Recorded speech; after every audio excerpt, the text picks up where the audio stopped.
राधे कृष्णा। जय बोलो सीता रामचंद्र भगवान की जय। श्री राम जय राम जय जय राम। श्री राम जय राम जय जय राम। श्री राम जय राम जय जय राम। श्री राम जय राम जय जय राम। जय बोलो सीता रामचंद्र भगवान की जय। जय बोलो राष्ट्र गुरु समर्थ रामदास स्वामी की जय। जय बोलो वीर धीर सूर आंजनेय स्वामी की जय। जय बोलो स्वराज्य सिंहासनाधिपति छत्रपति शिवाजी महाराज राजे की जय। जय हिंद। भारत माता की जय। व्यासर गुरु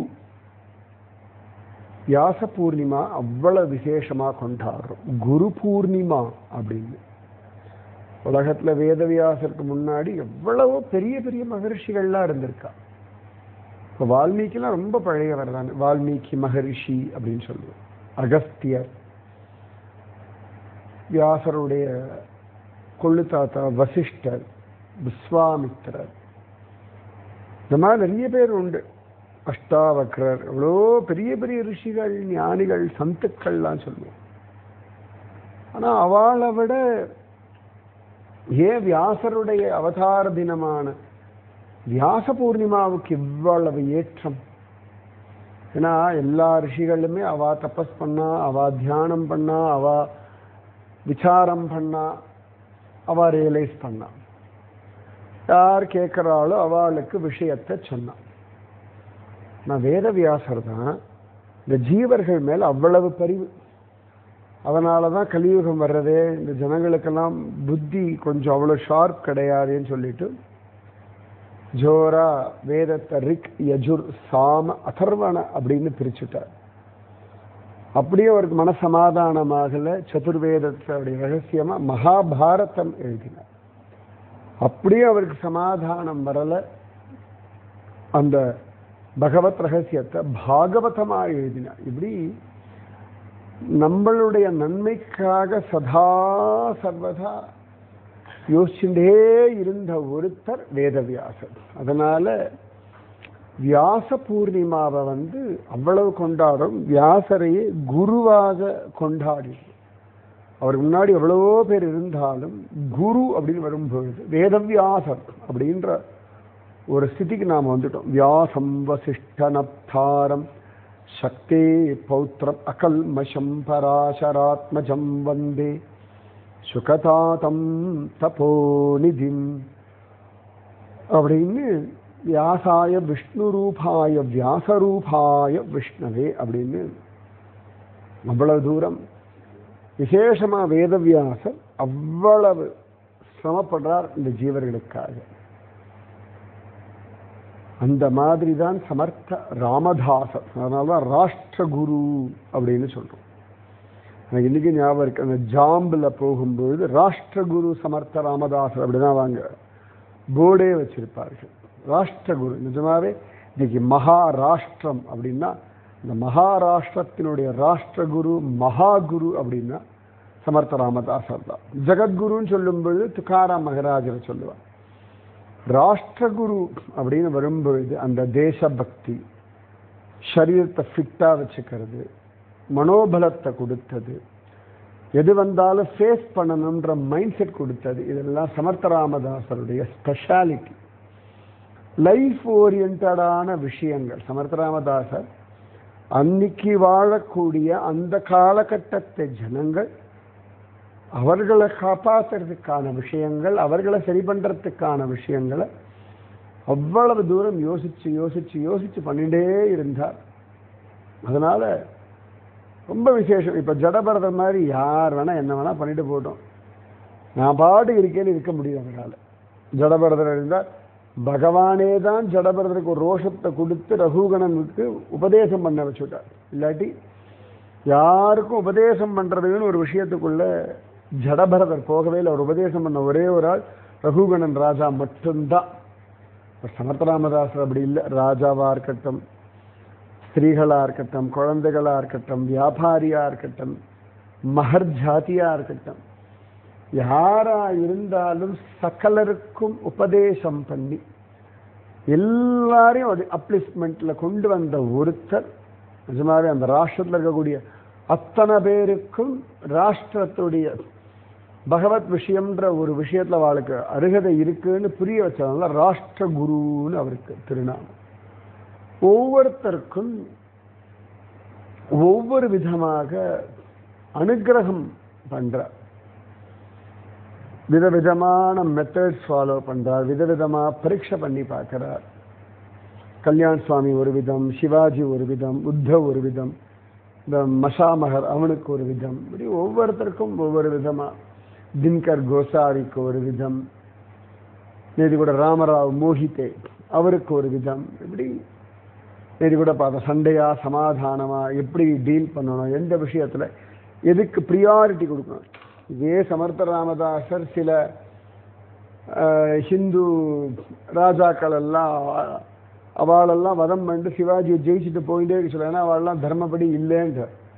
அதே சமர்த்த ராமதாசர் இங்கே ராமராவை அவளெல்லாம் ஏதோ தெரியாமல் சொல்கிறா, அவள் சொன்னதுக்கெல்லாம் கோச்சிட்டு எல்லாத்துக்கும் கொண்டு இருக்க முடியுமா, ஒன்று சேர்ந்து மற்றவாளை வெளியில் இருக்க விரோதி அடிக்க பாருங்கன்னு சொன்னார். ஸோ அந்த விஷயத்தினுடைய வீரியம், பண்ணவாளுடைய குணம், அவளுடைய விஷயங்கள் எல்லாம் பார்த்துட்டு தான் ஒரு தீர்மானத்துக்கு சமர்த்த ராமதாசர் வரார்.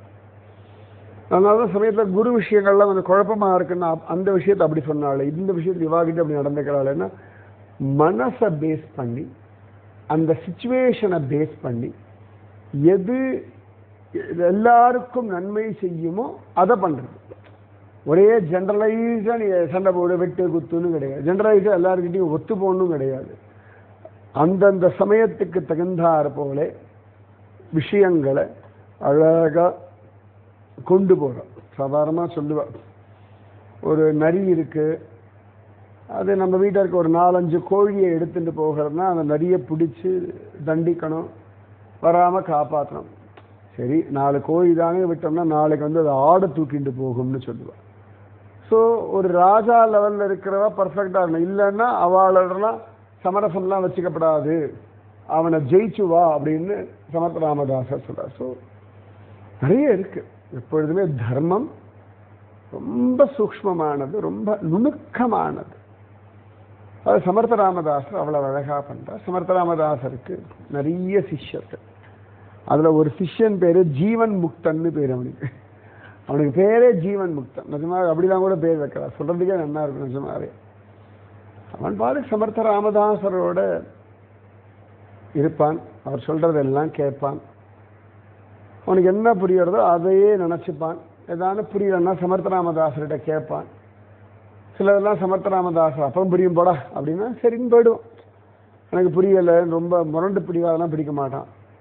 சரி எப்படியும் ஸ்ரீராம ஜெயராம ஜெய ஜெய ராம இருக்கு, குரு அனுகிரகம் இருக்கு, பகவன் நாமம் இருக்கு. ரைட். சமர்த்த ராமதாசன் அப்பப்போ அவனை வெறுப்பேற்றுவார், தியானம் பண்ணுவார். ஆனால் எல்லாத்துக்கும் ஈடு கொடுத்துட்டே அந்த பையன் இருப்பான். ஒரு தடவை நான் எப்படியோ உட்காந்துட்டு இருக்கும்பொழுது சமர்த்த ராமதாசர் என்ன பண்றார், ஒரு கத்தி எடுத்து அவன் காது பக்கத்தில் அப்படி வேகமாக வீசுறார். ஒரு குரு திடீர்னு கத்தி எடுத்து மேலே வீசினானா என்ன தோணும்? நிஜமாவே மூளை வேலை செய்யாது, என்ன பண்றது ஏது பண்றது ஒன்றும் புரியாது.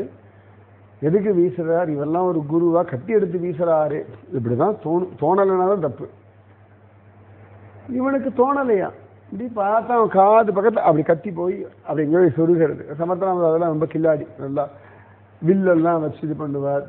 எல்லா விஷயங்களும் அவருக்கு தெரியும்.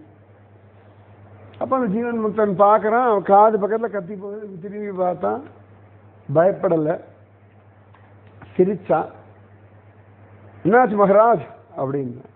ரொம்ப ஒரு என்ன திடீர்னு இப்படி கத்தியை வீசிருக்கீங்களே அவ்வளோதான். அதுக்கு ஒரு பெரிய இம்பேக்ட் எல்லாம் கிடையாது அவனுக்கு. சமர்த்த ராமதாஸ் சிரிச்சார், வீசணும்னு தோணித்துறா அப்படின்றார். இது ஒரு பதிலா கத்தி எடுத்து வீசிட்டு வீசணும்னு தோணிட்டுறான்னா. ஓ அப்படி அவ்வளோதான், அதை அப்படி வீசணும்னு தோணலாம், கத்தி தெரிய வேண்டாமா உங்களுக்கு அப்படின்னு கேள்வி கேட்கலாம். ஓ வீசணும்னு தோணித்தா வீசினார். அவனை பொறுத்த வரைக்கும் எனக்கு ஒன்றும் அடிப்படலையே, எனக்கு ஒன்றும் அதில் பாதகம் இல்லையே, பக்கத்தில் கத்தி போச்சு. நம்ம தான் ஒவ்வொரு விஷயத்தையும் லிங்க் பண்ணி அதுக்கு இப்படி இருந்தா அப்படியா இருந்தான்னு நிறைய யோசிப்போம். வாழ்க்கையில் சின்ன சின்ன விஷயங்களுக்கெல்லாம் ஒரு பெரிய வெயிட்டேஜ் கொடுத்துட்டே இருப்போம். இவன் சாதாரணமாவோ உங்களுக்கு தோணித்தா வீசினேடா, சரி அவ்வளோதான். அப்போ சமர்த்தனம் சிரிக்க, நிஜமாவே நீ ஜீவன் முக்தன் தான்டா, ஏன்னா ஒரு கத்தி காது பக்கத்தில் போயிருக்கு அப்படின்னும் போது அது பெரிய விலை கொடுக்கலையே. அப்பா அவன் சிரிச்சான், உங்களோட இருந்த ஜீவன் முக்தனாக எப்படி இருக்க முடியும் அப்படின்னு. உங்களோட இருந்தால் தானாகவே அந்த ஒரு ஸ்டேட்டஸ்க்கு வந்துடுவேன், நான் சாதாரணமாக இருக்க முடியாது. சமர்த்த ராமதாசர் சிரிச்சார், ஒன்றும் சொல்லலை. அப்போ அவனுடைய அந்த வினயம் தோணித்து ரொம்ப பிடிச்சி போச்சு சமர்த்த ராமதாசருக்கு. கொஞ்சம் காயின்லாம் ஒரு மூட்டை கட்டி இந்தாடா அப்படின்னு பொற்கிழி மாதிரி கொடுத்தார். அந்த காலத்தில் ஒரு கணக்கு ஹோன் அப்படின்னு சொல்ற அந்த மாதிரி ஒரு கணக்கில் கொடுக்குறார். எதுக்கு மகராஜ் அப்படின்னா, வச்சுக்கோடா அப்படின்னா, சரி மகராஜ் அவ்வளோதான். அதுக்கு மேலெல்லாம் யோசிக்கல, கத்தி வீசினதுக்கு யோசிக்கல, காசு கொடுத்ததுக்கு யோசிக்கல, ரெண்டுத்துக்குமே அவனுக்கு ரைட் குரு சொல்றார் பண்றார், ரைட் அவ்வளோதான். அப்போ ஒரு தடவை சமர்த்த ராமதாசர் அவனை கூட்டுண்டு போகலாம் அப்படின்னு அழிச்சுட்டு போகிறார். நீங்கள் எங்கே போனால் அந்த பைசாவை கூட வச்சுட்டே எடுத்துகிட்டே போவோம் சமர்த்த ராமதாசன் அவர் கொடுத்துருக்காரு, அவ்வளோதான். அவனுக்கு அதுக்கு மேலே அந்த பணத்துக்கு வேல்யூ அதனால் என்ன நடக்கும் அதெல்லாம் சமர்த்த ராமதாசன் கொடுத்தா நான் வச்சுட்டு இருக்கேன். அதுக்கு மேலே அவனுக்கு வேறு யோசனையே கிடையாது. ரொம்ப சிம்பிள் அவன் லைஃப், ரொம்ப அலட்டிக்கலாம் மாட்டான். சமர்த்த ராமதாசரோட நடந்து போயிட்டு இருக்கான். ஒரு இடத்துக்கு போயாச்சு, ரொம்ப டயர்டாயாச்சான். அவனுக்கு அவ்வளவு பசி, காற்று வழியாக போயிட்டு இருக்கா. அக்கம் பக்கத்தில் வீடுகள் எதுவும் கிடையாது, பிரதானம் நல்ல பழம் தரக்கூடிய மரங்களோ எதுவுமே இல்லை. அவன் பார்த்தா ரொம்ப பசிக்க ஆரம்பிச்சாச்சு. உடனே சமர்த்த ராமதாசரை பார்த்து சொன்ன, மகராஜ் ரொம்ப பசிக்கிறது. ரொம்ப சிம்பிளாக குழந்தைகள்லாம் பசிக்கிறதுன்னு சொல்லுற மாதிரி, மகராஜ் பசிக்கிறது. இப்படி சிரிச்சா, ஏண்டா காட்டுக்குள்ளே போயிட்டு இருக்கோம், அக்கம் பக்கத்தில் வீடு இல்லை, கிராமம் இல்லை, பசிக்கிறதுன்னா? அவன் சிரிச்சுட்டே சொன்னான், மகராஜ் வீடு இருக்கோ இல்லையோ, சோறு இருக்கோ இல்லையோ, பசிக்கிறதுனா பசிக்கிறது தானே. அவன் சிம்பிளாக சொன்னான், பசிக்கிறதுனா பசிக்கிறது தானே, எனக்கு பசிக்கிறதுனா அதை தானே சொல்ல முடியும். எனக்கு பசிக்கிறது இங்கே ஒன்றுமே கிடையாது, இவரை நம்பி நான் புலம்பினாதானே தப்பு. எனக்கு பசிக்கிறதுன்னு நான் உங்ககிட்ட சொல்லாமல் வேறு யார்கிட்ட சொல்ல முடியும். இப்போ நாம் 2 பேர் தான் வந்திருக்கோம், என் கூட நீங்கள் மட்டும்தான் இருக்கு. நீங்கள் எதுவும் சாப்பாடை பற்றி விஷயத்தை பார்க்குற மாதிரியும் தெரியும். அவன் சாதாரணமாக சொல்கிறான், ஏதோ சாப்பாடு ஏதான உண்டு, என்னடா பசிக்கிறதா நீங்களும் கேட்கல, எனக்கு பசிக்கும் போது நான் சொல்லத்தானே வேணும் அப்படி ரொம்ப சாதாரணமாக அவன் அவன் மனசில் பட்டதை சாதாரணமாக சமர்த்த ராமதாஸ் இடத்துல யோசிக்காமல் பேசுகிறான். சமர்த்த ராமதாஸ் சிரிக்கிறார், என்னன்ற அப்படின்னார், பசிக்கிறது சாப்பாடு வேணும் இவ்வளோதான். சமர்த்த ராமதாஸ் சிரிக்கிறார், எங்கடா கிடைக்கும்? அவன் சொன்னான், அவங்ககிட்ட சொன்னால் கிடைக்கும். அவன் தான் சொல்கிறான், அவங்ககிட்ட சொல்லியாச்சு இல்லையா கிடைக்கும். எப்படிடா கிடைக்கும்? அது என் பாடு இல்லை, உங்கள் பாடு. எனக்கு பசிக்கிறது அப்படின்னு நான் சொல்லிட்டேன். அது என் பசியை நீங்கள் போக்கினாலும் சரி, பசிக்கு சாப்பாடு கொடுத்தாலும் சரி, நான் என்ன சஃபர் பண்ணுறேன்னு உங்ககிட்ட சொல்லியாச்சு. எனக்கு இவ்வளோதான், என் குரு கிட்ட எனக்கு இந்த மாதிரி கஷ்டம் இருக்கு எனக்கு சொல்ல முடியும், அதற்கான சொல்யூஷன் உங்கள் பாடு தானே மகராஜ். சமர்த்தராம சிரிச்சார். ஒரு இடத்துல உட்காந்துட்டு இருந்தா, அந்த கல் எடுறா அப்படின்னா, அங்கே பெரிய ஒரு கல் மாதிரி இருந்தது. அப்படி பார்த்தா, மகராஜ் பசிக்கிறதுன்னு சொல்கிறேன், கல் எடுன்னு சொல்கிறேன்ல, எடுறா. சரி ரைட். உடனே கஷ்டப்பட்டு அந்த பசி வேற, அதை கஷ்டப்பட்டு அந்த கல்லாடி புரட்டினா கீழே ஒரு பள்ளமாக இருக்கு. அதில் பார்த்தா ஒரு 7-8 பாத்திரங்கள்லாம், நல்ல பெரிய பெரிய பாத்திரங்கள் இருக்கு. இப்படி பார்த்தா அதுக்குள்ள சமைச்ச சாப்பாடெல்லாம் அங்கே இருக்கு. எங்கேயோ போகிற ஒரு இடத்துல உட்கார கல்லை தள்ளுறான், உள்ளுக்குள்ள நம்மெல்லாம் அந்த அழகாக ஹாட் பேக்கில் வைக்கிற மாதிரி ஒரு மண்ணுக்குள்ள பானைக்குள்ள லைனாக சாப்பாடு, ஃபர்ஸ்ட் கிளாஸ் ஃப்ரெஷ் சாப்பாடு. இப்படி பார்த்தாரு, எல்லாத்தையும் வெளில எடு, பசிக்கிறதுன்னு சொன்னீங்க. மகராஜ் அவ்வளோதான். அங்கேயே அது இலை எல்லாம் இருக்குது, தட்டு அது மூலம் இருக்குது. அப்போ யாரோ சில பிராமணாலாம் எங்கேயோ போயிட்டு கர்மா முடிச்சுட்டு அவள் வந்துட்டு இருக்கா, ஊருக்கு போயிட்டு இருக்கா, அவளும் இதே ரூட்ல வரா. அவளுக்கும் ரொம்ப பசி. அப்போ சமர்த்தராமதாசே அவள்லாம் கூண்டு அவளுக்கும் பசிக்கிறது. சரி மகராஜ் போனான். வந்தார், எங்கள் குருநாதர் அங்கே உட்காந்துட்டு இருக்கார். உங்களுக்கெல்லாம் ஏதோ பசிக்கிற மாதிரி இருக்கு அப்படிங்க. ஆமாம் ரொம்ப பசிக்கிறதுப்பா. ஆனால் அந்த காட்டில் ஒன்றும் கிடைக்காது. இன்னும் நிறைய தூரம் நடந்தால் ஒரு கிராமம் வரும், அங்கே எதானே கிடைக்கும். இல்லை அங்கே சாப்பாடு இருக்கு. சாப்பாடா? ஆமாம் வாங்கும் அப்படின்னு சொல்ல அதுக்குள்ளே வந்தால் பள்ளத்துலேருந்து எல்லாம் எடுத்தெல்லாம் வச்சுருக்காங்க. எல்லாம் எடுத்தாச்சு. எல்லாருக்கும் இலை போட்டு எல்லாருக்கும் பரிமாறி எல்லாரும் சாப்பிட்டு இவனும் சாப்பிட்டான். நல்ல சாப்பாடு, ஃப்ரெஷ்ஷாக காட்டில்.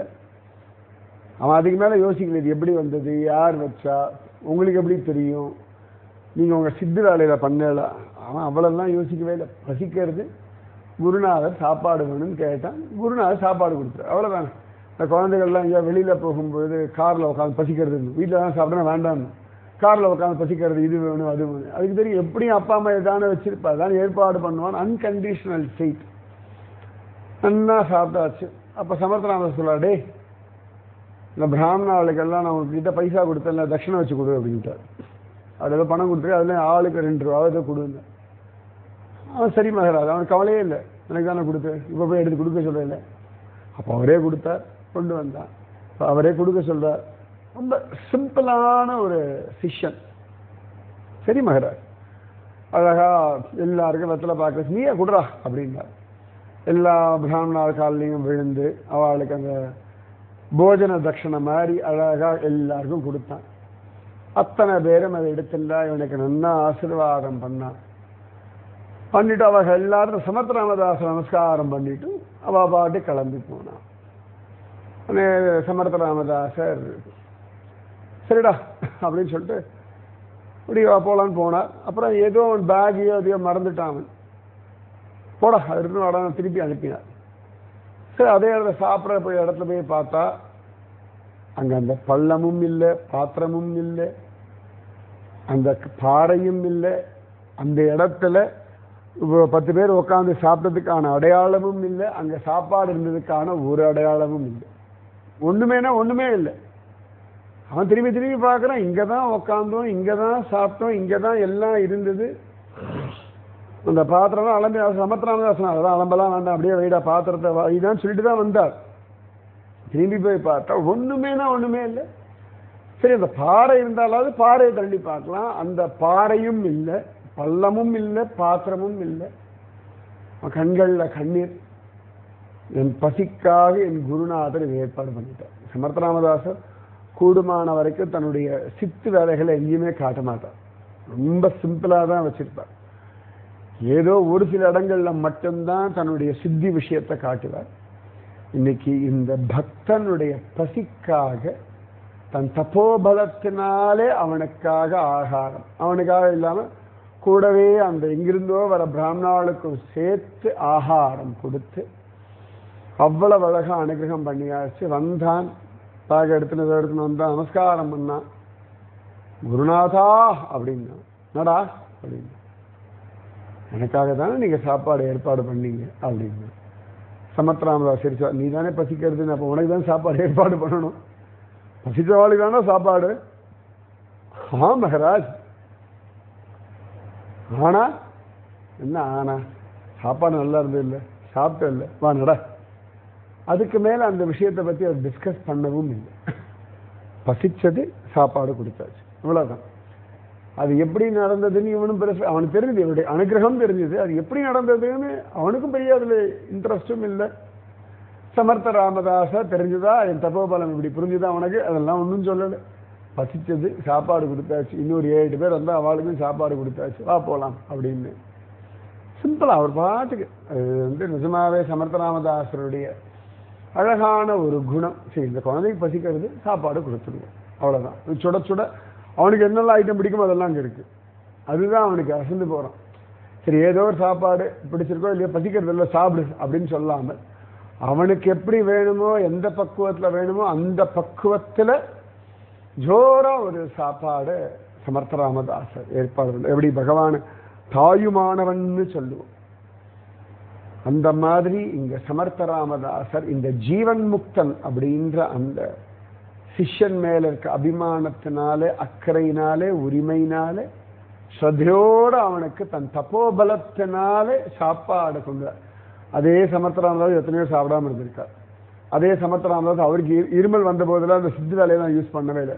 மருந்து சாப்பிட்டு, வெத்தலையை சாப்பிட்டு இப்படிதான் போயிட்டு இருந்தார். ஆனா இன்னைக்கு அவனுக்கு சாப்பாடு போடுறது நிஜமாவே குரு தத்துவம் அலாதியானது, அற்புதமானது.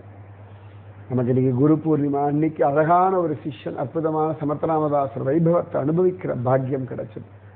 அந்த ஜீவன் முக்தன் போல நமக்கும் அப்படி ஒரு ஸ்ரத்தையும் நம்பிக்கையும் திட விசுவாசமும் உண்டாகிறதுக்கு சமர்த்தராமதாசரை அனுகிரகம் பண்ணட்டும். ராதே கிருஷ்ணா. ஸ்ரீராம ஜய ராம ஜய ஜய ராம. ஸ்ரீராம ஜய ராம ஜய ஜய ராம. जय बोलो सीता रामचंद्र भगवान की जय. जय बोलो राष्ट्र गुरु समर्थ रामदास स्वामी की जय. जय बोलो वीर धीर सूर आंजनेय स्वामी की जय. जय बोलो स्वराज्य सिंहासनाधिपति छत्रपति शिवाजी महाराज राजे की जय. जय हिंद. भारत माता की जय. राधे कृष्णा.